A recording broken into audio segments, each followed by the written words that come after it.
Okay. There. Double whammy. Had to make sure we got that on TV. Good morning, everyone. Members, guests. I'm Ron Strobel, the Sergeant at Arms. The invocation this morning is by Jim Young.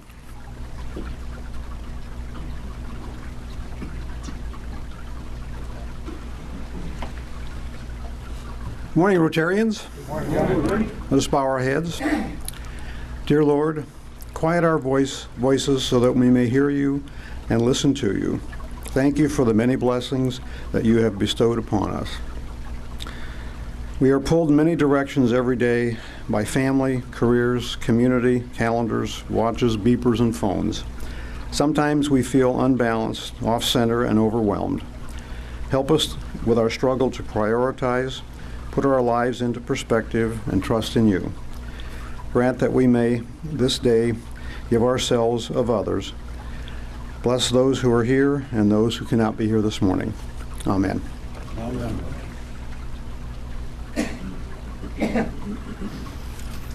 Thank you, Jim. I like that part about watches and all that stuff, other than Wednesday morning at 7:30. You notice no watches.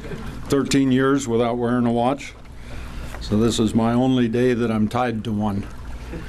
The pledge this morning will be led by Rich Warfield.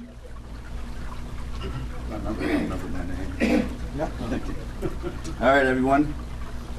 I pledge allegiance to the flag of the United States of America and to the republic for which it stands, one nation, under God, indivisible, with liberty and justice for all. And now, ladies and gentlemen, the four-way test. First, is it true? Second, is it fair to all concerned? Third, will it build goodwill and better friendships? And fourth, will it be beneficial to all concerned? And to lead us in song, Dick Pearsall. You know, it's a wonderful day, and you just have to smile, and as you might have guessed, we're going to sing something like that. So here we go. When you're smiling, the whole world smiles with you. When you're laughing, the sun comes shining through. But when you're crying, it rains on the rain, so quit your sighing. be happy again, 'cause when you're smiling, when it's big gun, the whole world smiles with you. Somebody wasn't paying attention over there.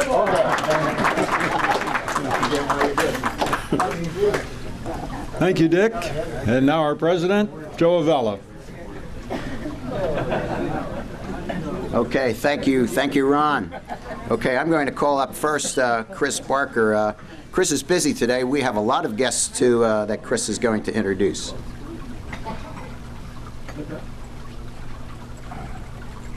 Good morning, Rotarians and many guests. All right, if our guests would please stand up so we can give them a nice warm welcome. Visiting us from the Clock Tower Rotary are Jim Knopf and John Laird. Oh, and Pat Myers. Thank you, thank you.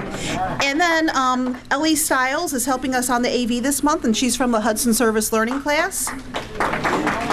And then we have Eric Nelson here to discuss swag with us. Thank you. And former honorary Rotarian and past president of our Rotary Club is Mike Lewis, joining us today. Thank you. And then we have visiting us again, Casey Marks from PNC.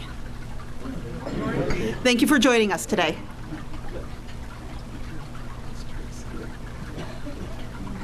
Thank you, Chris. Okay, moving on with our program, I'd like to call up Rich Warfield, who has a few presentations to do.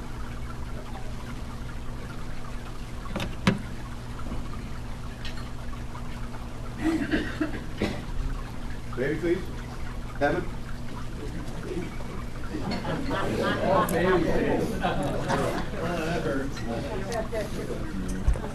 Oh, that was on TV. Sorry, Evan. You're my co-chair. I can't do this without you. First of all, would you like to do Lynn's? Absolutely. Lynn's Up has been with us for a while, and we're glad to have her here. I've been trying to get this badge on her for a long time now, so congratulations, Lynn. Dominic.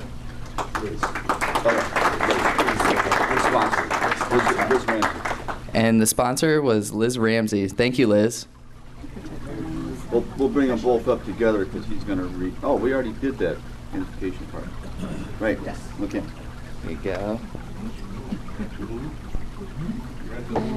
Okay. Congratulations. Oh, take your time.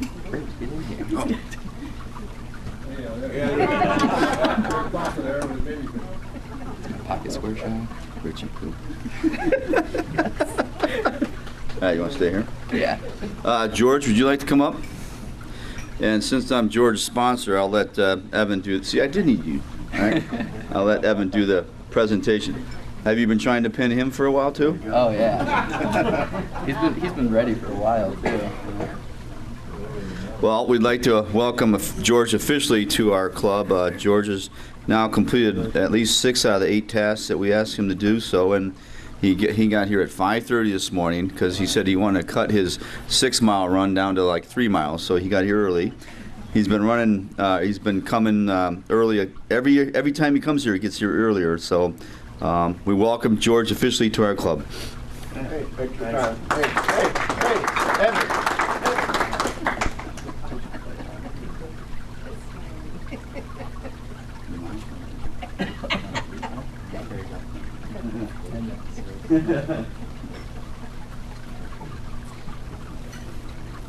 Okay, we're going to continue this morning with our 3-minute Rotarian. This is the opportunity for each of us to give a 3-minute bio of our personal life, our business life, and our Rotary life. Today, we ask George Snyder.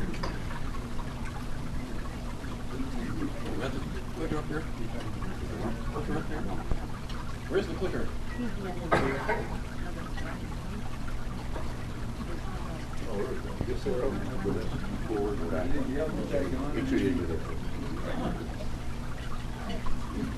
Good morning, Rotarians. Good morning. I have been a 3-minute Rotarian at least twice in the past. You know, did pretty much the standard drill, born at an early age, you know, raised by parents who did the best they could. So I said, how can we do something really special this morning and be a little different? So the challenge that I gave myself was to describe George Snyder in 7 words or short phrases. Can I do it? Let's find out. So the first of those, Old Blue. I have been an ardent Yale supporter since graduation, way too many years ago. And now I spend a good portion of the fall and early winter interviewing prospective candidates for Yale local high school seniors. So it's a really rewarding thing to do. You meet some really talented people. So Old Blue is the first of my words. Secondly, I have, for much of my career, been a marketer. Started out my business life with Procter & Gamble in Cincinnati. Then came to Akron to go to work for B.F. Goodrich, also up in their chemical group in Independence. And then joined the Cleveland law firm of Walter & Haverfield to help them start a business development program. So as a marketer, I also came to develop a great appreciation for the power of words and images and ideas. And that reflects also the next word I would use to describe myself, which is wordsmith. I am a writer. I've been a writer since early days, certainly in high school. I've written for school publications. I've written for business publications. I appreciate the English language, as you might guess from that. I try, though, to be as tough on myself as I am on others. Jim Hackney will be glad to know that. And that's the next word I would use. After that, I have had the great fortune in my life to have headed up a number of organizations. Going back to my Proctor days in Cincinnati, I was the president of ACT Cincinnati, which is the Association of Community Theaters in Cincinnati. And one of those community theaters, the Marymount Players, I also was president of that for several years. I then, after leaving the law firm back in the 90s, had the opportunity to acquire the Sanford Rose Associates Executive Search Network, 65 offices around the world. Ran that for 13 years. And then when I sold that in 2005, I, looking to be more involved in my community, joined, among other things, Rotary. Was honored to serve as your president back about, I'm going to guess on this, I did not look it up, about 2009, 2010. It was the year after Jimmy and the year before Gail, if that helps narrow it. I am currently serving my 5th and final year as chairman of the Board of Trustees of Cuyahoga Valley Scenic Railroad, working very closely with Greg Tallman. So these are some of the things that I have done in the business world and others. Next word, the word number 5, traveler. My wife Nora and I have been to 42 countries and counting. They have 42 countries on 5 continents. There you see us standing at the edge of the Cape of Good Hope in South Africa. We love to travel, and we hope to add many more countries to that list. 6th word, proud husband and father. Here you see the Snyder clan assembled on the Outer Banks in North Carolina in the year 2010.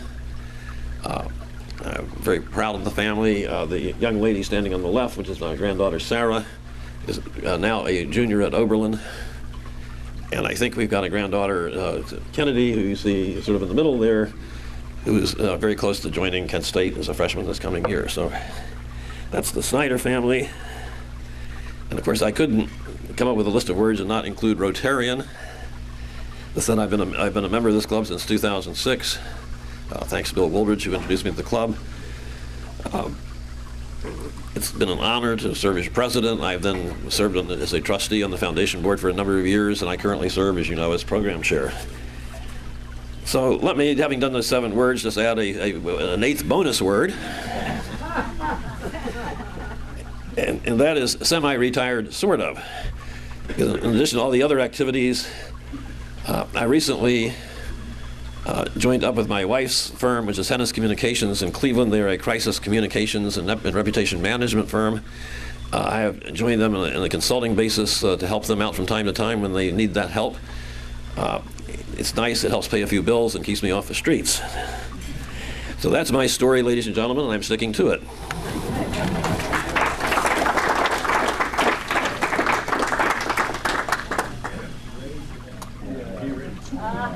Thank you, George. These presentations are getting more interesting every week.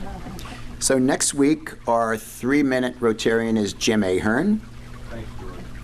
And I will draw a name out of our pot for the 2 weeks from now, and it is David Ash. And David is sometimes not here, so I will draw another name. Leave David on as and it is Jeffrey Tong. And Jeffrey is still home today. His wife is still has a broken foot, so he's taking care of his kids. I will talk to Jeffrey and see if he can join us 2 weeks out. Okay, so Ellie, would you put that other next slide on for the Watershed Conference? Oh, there it is. Oh, I just wanted to announce, thank you, she's way ahead of me, these students. Just wanted to announce on October 23rd and 24th, the Rotary Club of Toledo is sponsoring a Lake Erie Watershed Crisis Conference. And they're going to have a number of well-known speakers, probably a lot of people there, including Mimi. Mimi Becker is planning to attend that. So if you're interested in Lake Erie and interested in the environment and to water preservation, you may want to consider it. Go on their website or see me for registration. I might add the Toledo Rotary is the 11th largest Rotary club in the world. They have over 450 members. It's a big club. It's a big club. Thanks. Take it off. So I'm also pleased to today. You can take that off. So we are, as you know, part of the North Summit cluster, our club. There's 5 other clubs in that cluster, and every year we do a cluster project along with a district grant. This year, the organization that the cluster is supporting is Students with a Goal, or SWAG, which is located in Akron. Today, we're pleased to have with us Eric Nelson, the part-time executive director of SWAG. Eric is originally from Cleveland, moved to Akron a few years ago. His professional background, he has a degree in information systems technology. In 2012, he joined OpenM, a nonprofit organization in Akron, and currently serves as their transportation case manager for their Community Works connection, as well as being the part-time executive director of SWAG. Eric, thank you.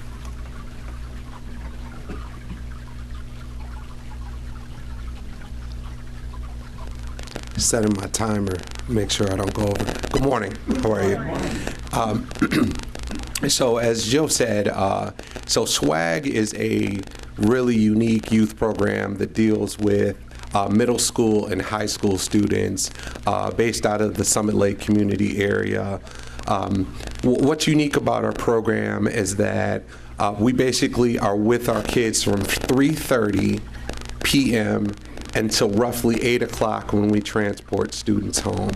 So a typical day at SWAG, the kids get out of school, they come to the Summit Lake Community Center to where we let them unwind from a hard day of work at school in recreation from 3:30 to 5 o'clock. At 5 o'clock, we go over to the Reach building, and then they start their academic hour. Within this academic hour, each student is given access to a tutor, an academic mentor, someone who can help them with their school projects and homework. The goal with our program is to basically encourage our students to have a better attitude about academics. So if you come from a generational poverty and education wasn't really important to your parents, you can imagine that has been inherited to the children, and it has become even less important to them. So within our structure, what we do is we compile so much support around academics that we give the kids an opportunity to look at academics differently, outside of their very small scope of what they've been exposed to. At 6 o'clock, we leave from Reach, and then we go up to Miller Avenue Church to where we have family dinner. Family dinner is just exactly what it sounds like. We all collectively sit together, we enjoy dinner, casual conversation, and this is unique, believe it or not, a very unique structure to their paradigm than what they're used to. A family dinner. Things that you and I grew up with as norms, we are able to expose to our kids within this program. So after family dinner, we have Leadership Hour. And Leadership Hour explores everything from job exploration to sex ed to really fun activities like myth building and things like that. So I want to be very conscious of my time, as it is very difficult to wrap up what's unique and great about this program. But let me offer this. I come from a middle-class background myself, and it is so rewarding to be able to give these kids some of the benefit that my parents were able to give me in family structure and support and love and caring. And so we keep our numbers small to about 30 so that we can know our kids well. And we will not consider expanding the program until we are sure that we have done our due diligence to make sure that each child feels supported and prompted towards being a productive member of society. This is the gift that we are able to give our kids of SWAG. We are able to take their very small view of life and broaden it up to the possibilities of the world. Because right now, their world is as big as their neighborhood. I want to thank you for having me. I want to encourage you to get involved, to find out more about Students with a Goal. Thank you for having me.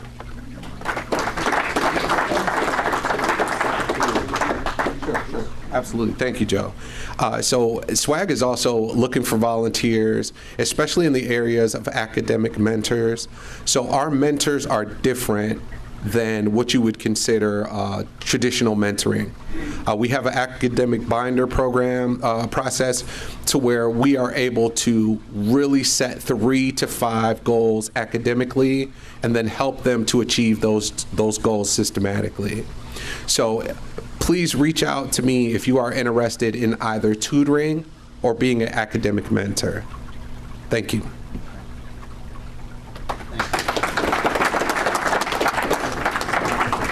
Thank you. This is a very worthwhile organization, and we have 3 members of Hudson Rotary Clock Tower that are here to support Eric, and they are also involved. Did you want to say something, Pat? Yes? No. Oh. Pat? Yes. Okay. You get a microphone.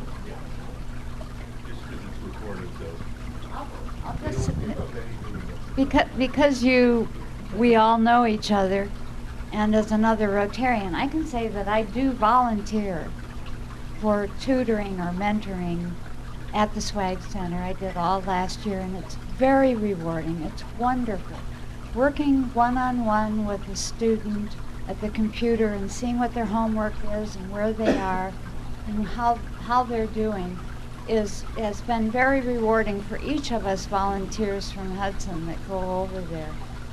So I would encourage you to do that and to feel comfortable doing it. You'll gain probably more than they are. Thank you, Pat. Okay, now moving on with our main program for the day. I'll call upon our program chair, George Snyder.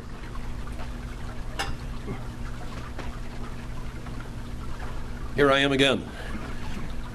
I'm going to start in reverse order about the month of October's programs. At the end of October, the very last Wednesday, Dan Williams and Bill Woolridge will be hosting a presentation by candidates for local office. So that will be the Wednesday before elections. But for the rest of the month, we are going to focus on education. And we're going to have, like next week, we're going to have Doreen Osmond, who is the curriculum supervisor, assistant superintendent for Hudson Public Schools, who will talk about things that the public schools are doing. That will be followed the next week by David Berner, the headmaster of Western Reserve Academy. Chris Berner. Beg pardon? Christopher Berner. Excuse me, Chris Berner. Yep. I'm sorry. And this week we are honored to have to talk about. They're going to talk about how you teach students, but how do you teach the teachers who teach students? And to talk about that subject, we have today Dr. Christine Pytash, who is an assistant professor in teaching, learning, and curriculum studies at Kent State University's College of Education. She is a co-director of the Secondary Integrated Language Arts Teacher Preparation Program, as a former high school English teacher. Her research focuses on disciplinary writing, the literary practices of youth and alternative schools, the literacy practices of youth and alternative schools, and also in juvenile detention facilities, and preparing teachers to teach writing. Her recent work has appeared in top literacy research journals, and in addition, she has co-edited 5 books related to teaching reading and writing using technology. She is also a regular contributor to the International Literacy Association's Technology and Literacy Education Special Interest Groups, to their blog, and as a producer for the Literacy Research Association Research to Practice show. So with that, please give a warm Rotary welcome to our speaker today, Christy Pytash.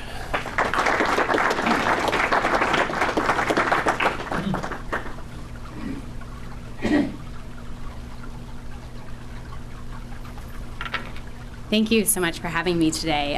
As George pointed out, I'm Christine Pytash, and I'm an assistant professor at Kent State University.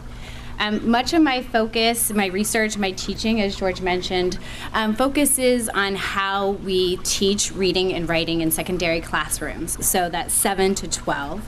I co-direct our program, so any teacher who wants to be an English teacher goes into my program. And I also facilitate a weekly writing workshop at a local detention center. And so I'm very interested in our writing instruction in schools, and in particular with youth who are incarcerated. So today I'm going to be talking about preparing teachers for the 21st century classroom. And I think Eric, just kind of summed up wonderfully why education is so important and important in the lives of young adults today. But before I actually begin, I have a question for you. So thinking about your profession and your professional experiences, if you could talk to my pre-service teachers, my students who are preparing to be teachers, what would you tell them that they need to teach students to be successful in your profession? I'll jump in. I would teach them collaboration. Collaboration, communication, reading. Eric? You have to have ideas, right? I mean, a million. Effective listening. Effective listening. Which goes along with communication. Written communication, right? Written communication. Problem solving. I'm sorry, I didn't hear. Open-mindedness, right. Okay. Learn how to question authority. To question authority. I agree, yes. Obviously, we want them to be critical thinkers, right? Think outside the box. Put down the technology. Right. It's interesting. And we're going to talk a little bit about that because we're talking so much about technology. But there's been some interesting articles out lately about the fact that we do need to put down our phones and silence our phones every once in a while, right? Take off the watches, right? Take off the beepers, the cell phones. Okay. Anything else? Good listening skills. Right. Yes. Find something they're interested in and want to do for the rest of their life. Right. Have a mentor who guides them along. Exactly. Very Right.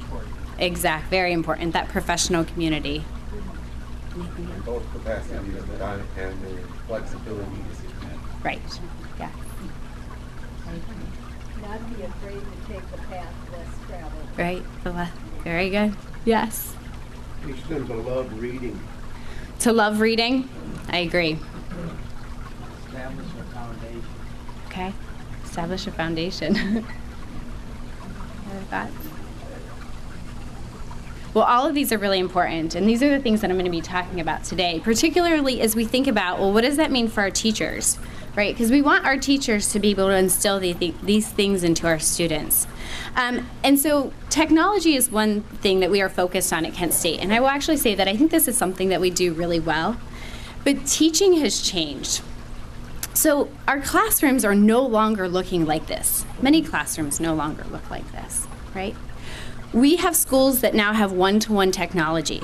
So students come and get a tablet, or they get a laptop that they use in their education. Or we have media centers where students have computers. So I even heard about SWAG, right? The students use computers to find their homework or to keep track of what their homework is. Students or schools will have bring your own device policies. So students now show up with their smartphone and actually use their smartphone during instruction. Or we have textbooks now that come with a companion website where there are interactive videos and interactive images that students are supposed to watch and view and understand. So in less than 1 minute, a student can get out their smartphone and they can find the lines from Hamlet, or they can figure out the actual date of the signing of Declaration of Independence, right? And so our expectations have changed. We no longer want students just to memorize information. We want them to be critical thinkers, which is what I heard. We want them to be creators. We want them to challenge the status quo. We want them not only just to consume knowledge, we want them to be producers. And so we see this, it's evident. It's evident just even in the standards. So here's one of the Common Core state standards, which there's a lot of conversation about the Common Core right now. But so this is for 12th graders. We expect that by 12th grade, students would be able to use technology, including the internet, to produce, publish, and update individual or shared writing projects in response to ongoing feedback, including new arguments or information. Right? You can't memorize this. Right? So this is 12th grade, but what does it look like our first graders? So the 6 and 7-year-olds that go into school? With guidance and support from adults, they'll be able to use a variety of digital tools to produce and publish writing, including collaboration with peers. Okay. So our expectations for students have changed, and this means that our expectations for teachers also have to change. So no longer are we thinking of teaching as teachers who dispense skills and knowledge. We now want them to think about being orchestrators of learning. And so in an ideal situation, we would not have a teacher standing in front of a class lecturing. We would have teachers who served as mentors, who served as facilitators, who would be able to walk around the classroom and really guide students as groups or in individual ways to personalize their learning experience, right? We want education to be hands-on. We want it to be relevant. And so this influences then what I do at Kent State University. So I want my students to have two things. I want them to have conceptual knowledge, which is the theory, right? The theory of what it means to learn, the theory of language. I also want them to have pedagogical knowledge, which is that practical how to instruct a classroom of students. So they need experience to do these things, right? So they come to my methods classes, we read articles, we read research, we talk about theory and what that means. We send them into schools, so my students will do student teaching, they'll do field experiences where they work one-on-one with students. But we have technology that's given us some new affordances, and it's helped us create communities. And so professional organizations, I'm sure, are very important to you. Professional organizations are incredibly important in education as well, because I want my students to start seeing themselves as a professional with professional goals who's a part of a community. And the great thing about technology is we're no longer bounded by a geographical location or by the school that they happen to be visiting. So we can now go online and help them establish these professional communities, which influence them as they go into the classroom. So we have 3 goals, or I have 3 goals for my students. I want my students to be able to use technology not only for their students' learning, but for their learning, so that they can create a professional network.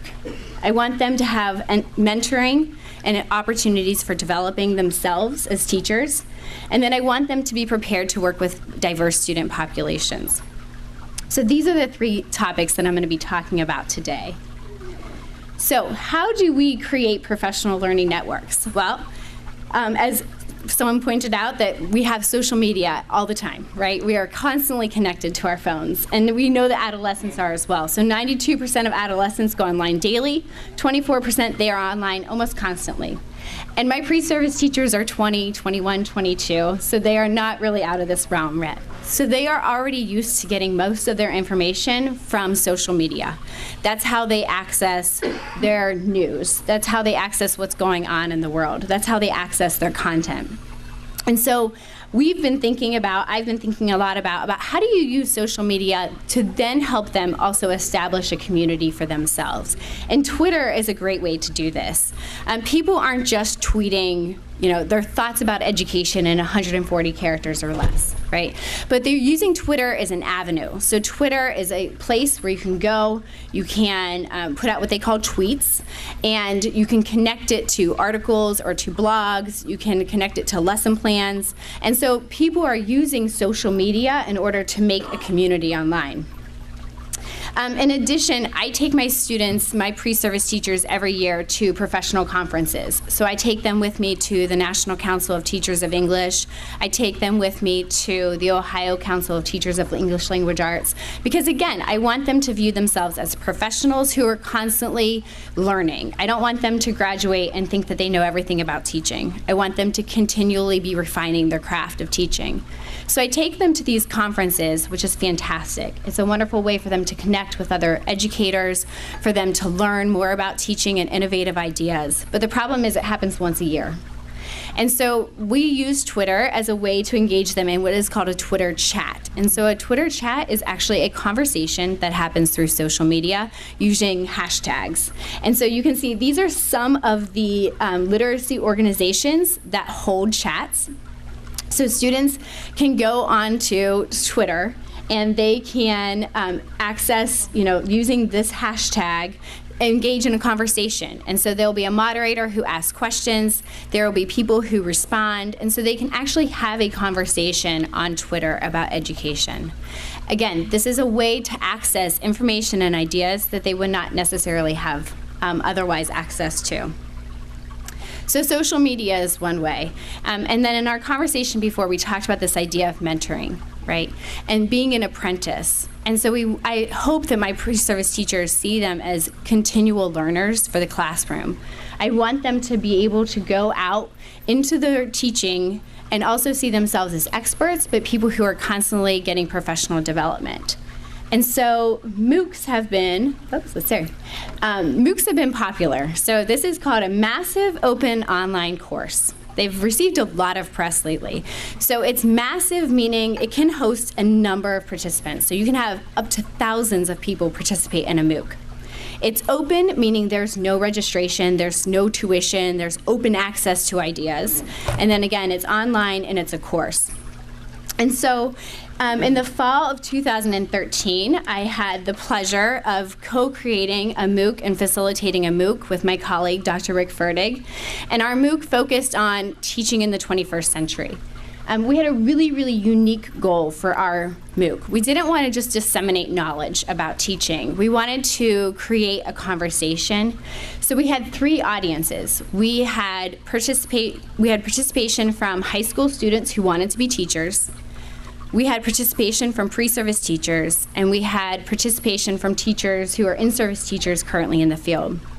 We talked about things about personalization, about collaborative learning, about connected learning, about reflection. They had the opportunity to use digital tools to create lesson plans. They received feedback on their lesson plans.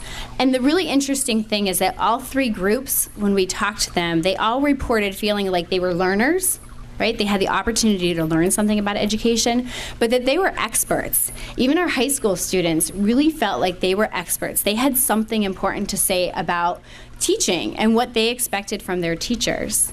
And our pre-service teachers felt the same way. It gave them a chance to connect and think more about what high school students would need, more about how they should be thinking about education in their classroom.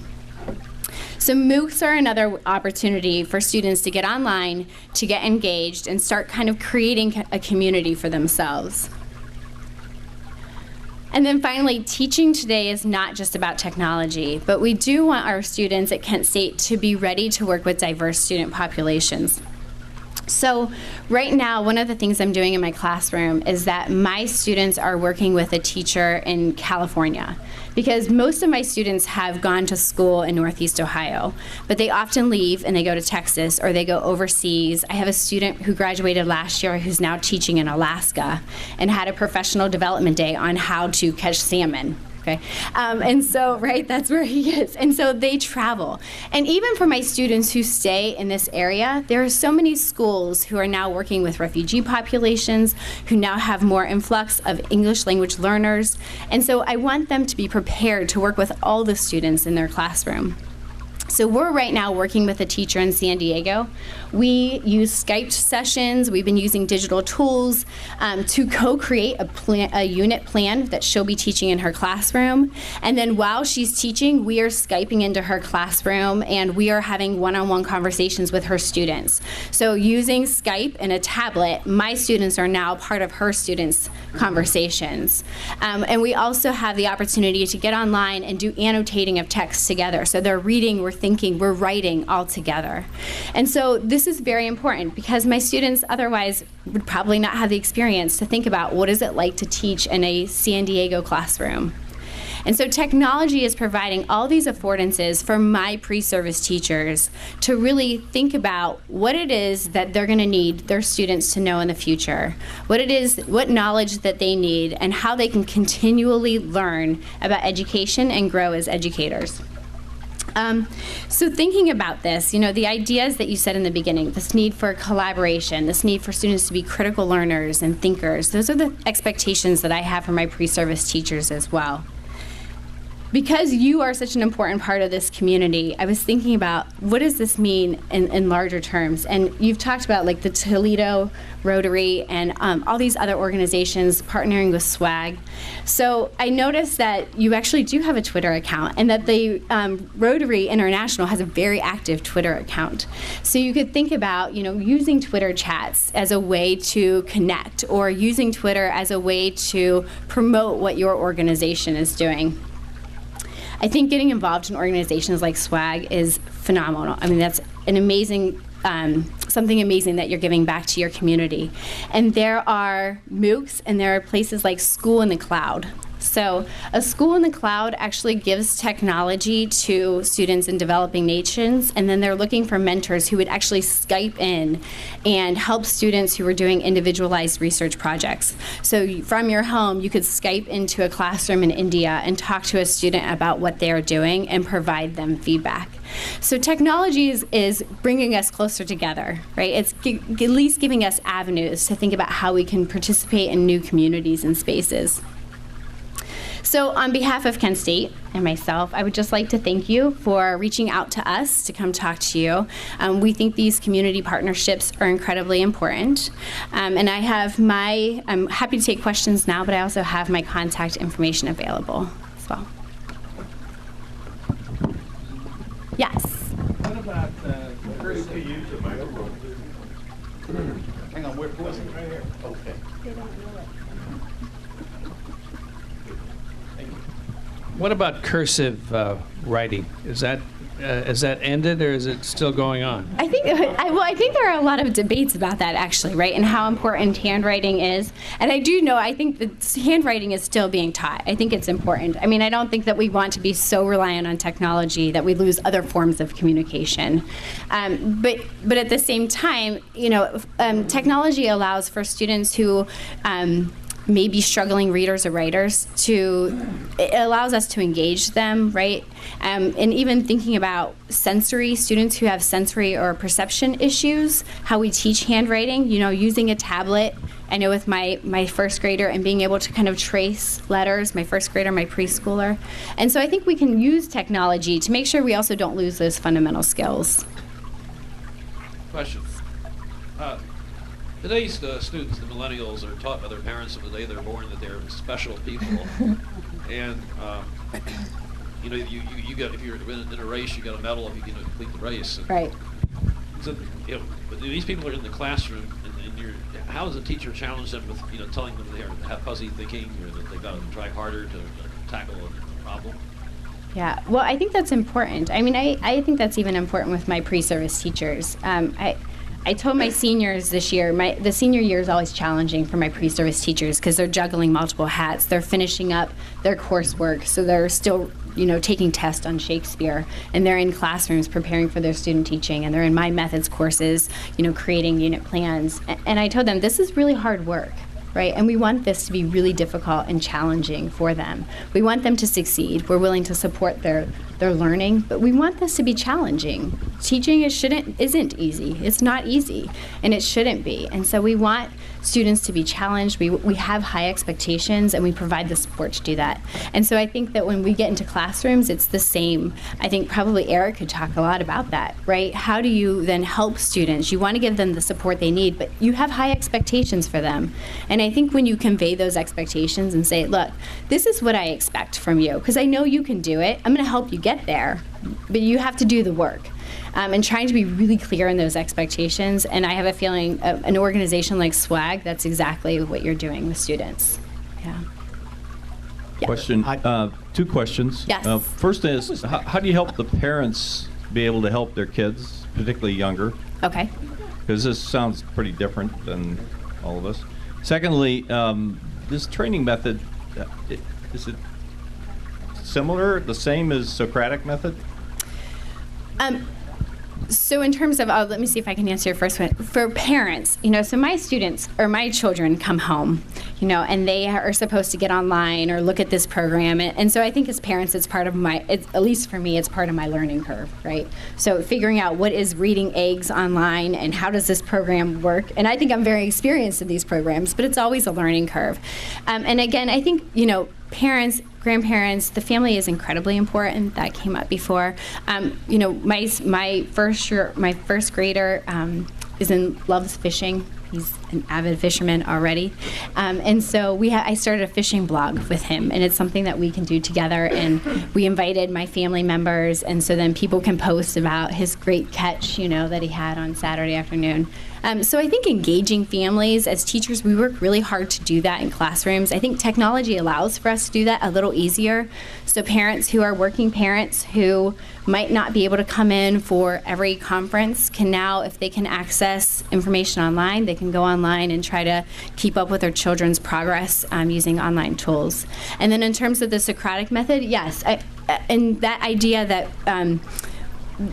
there's no necessarily a right answer, right? We want them to be thinking, and we want them to be engaged, and we want them to be questioning. And so we set up, usually example in the Twitter chats, that could be anything as broad as, how do you teach Shakespeare? What is the most effective way to teach Shakespeare? To what are effective classroom management strategies?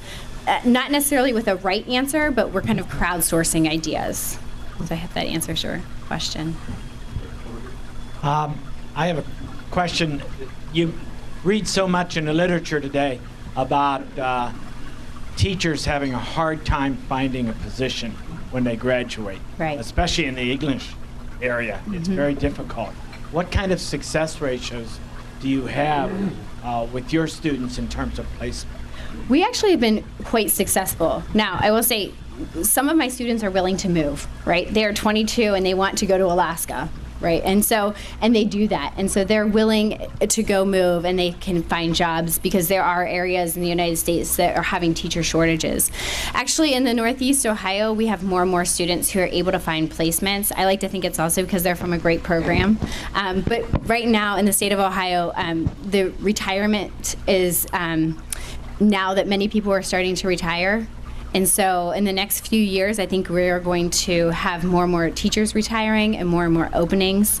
I know that my program has been continuing to thrive, which is fantastic. So my cohort numbers are always steadily rising.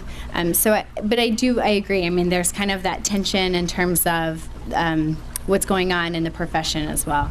I'll just chime in. So we had 58 new staff members. I'm on the school board here. Okay. We had 58 new staff members because of the retirement. But the highest percentage do come from Kent State because they have such an excellent program. However, for some of the positions, we get 150 to 200 high quality applications per position. So right. You're right, it's tough. It is competitive, and I think that, that's one of the things we work with our students on is this is a competitive market, and you need to be a thoughtful, reflective, critical teacher if you're going to have a job. I have a question about how you manage to successfully train teachers to be able to do what these students are being trained to do. They walk into a classroom and they're hit smack in the face with the standards and those endless tests. And you're training people to learn how to learn. Right. And to teach that way. And then you're confronted with the reality of this obsession that we have with actual testing. Right. How do you do that? Well, that's an interesting tension that we have right now. So I think there's a couple things. When you look at the Common Core standards and what students are asked to do nowadays, it is definitely higher order thinking. And we do have this very much attention with tests and assessments and what that actually means. And we want, on one hand, we very much want education to be assessment driven, right? I want to know what my students know and then be able to teach them and to show growth, right? I want to be able to see that progress. And sometimes how that is implemented in schools necessarily does not always do what we want it to do. It creates a culture of testing. So we have that tension. And part of my work with pre-service teachers is helping negotiate that tension and helping them think about what that means for their classroom instruction. And I do always think there's a pendulum, right? And so at some point a pendulum will, you help swing, find a more even middle ground. I think that's teaching is one of those professions that it tends to be political as well, and there's a lot of opinions. Everyone's invested in teaching, right? It's important. It is what helps us have a democratic society. And so everyone is invested in education, and everyone wants students to be successful and smart and, succeed. And so, that is one thing that our students have to negotiate when they go into the field. I've got three parts to this question. I mean, just perspective, how large is your enrollment in your program? That's just one piece. Okay. Second piece is on a national trend, what are you seeing relative to student interest as an undergraduate to get into a program like yours and graduate? Okay. And the third part is, what kind of retention are you seeing nationally, say after 5 years, where graduates are staying in the profession? Okay. If I forget the last one, remind me. So first, the way my program works is that my students almost have enough credits to be just an English major. I shouldn't say just be an English major, but I was an English major. But they have enough credits to be an English major.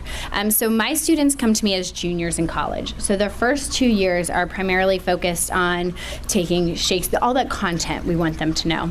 They enter my program, and typically I have about 30 to 40 students enter that's how many we accept, depending roughly. And we accept them as juniors, and then they're with us until they graduate. And the second part of that question was national trends. Most of my students, interestingly, will come into an interview and we say, why do you want to be an English teacher? And they will say, I've wanted to be a teacher since I was 5 years old. My parents are teachers. My grandmother was a teacher. I really want to be a teacher. Or I've always really enjoyed, I love reading and writing. I want to share that passion. And so most of my students don't come into my program saying, I think this is going to make me a lot of money and, this is a long career that I could have. Most of them come in because they are passionate about education. They want to work with kids. They love reading and writing. They love Shakespeare, and they want to make other people love Shakespeare. And so that's how most of my students come into our program. And then a national, in terms of staying in the profession, again, that is something that we are constantly faced with, is helping teachers. It's that 5-year mark. And I know there's a lot of state legislation that is trying to help teachers get past that 5-year. I think this is also why these communities are important. So the National Council of Teachers of English, every year we have a phenomenal conference. But they have, teaching can become isolated. right? It's challenging. It's a lot of work when you are there with 30 students on a daily constant grind. And so you need support. You need mentors. You need people to talk to. And that's why Twitter chats and MOOCs and the technology kind of allows for teachers to do that. It allows for them to get new ideas. It allows for them to talk to other teachers and see what's working in your classroom, what's not working in mine. I actually am an expert. Let me tell you what's going on. And so I think those communities are also important to retention. I just have one question, just one, Craig. Real basic. The fellow that went to Alaska, was he a hockey coach / hockey player? You know what? I actually will say I actually had two students go to Alaska. So 2 years ago, yes, one of them was. His name was Tim. Tim, and that's right. Do you know Tim? He coached my son at Hudson. Okay, yes. So Tim went to Alaska, and I had a student last year, Jake, who also went to Alaska, and he was not a hockey player. He just decided to go to Alaska. So, all right, thank you so much.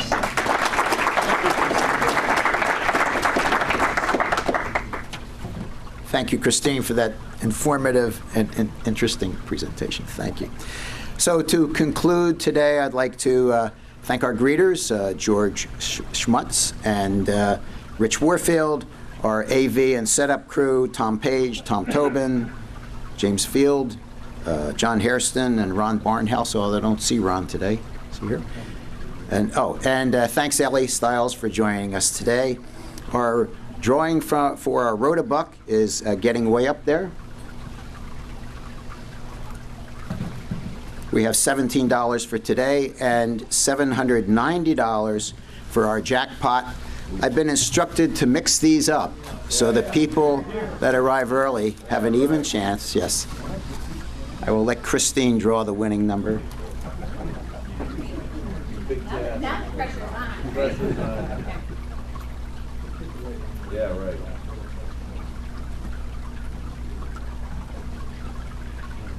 And that number is the last 4 digits, 2974.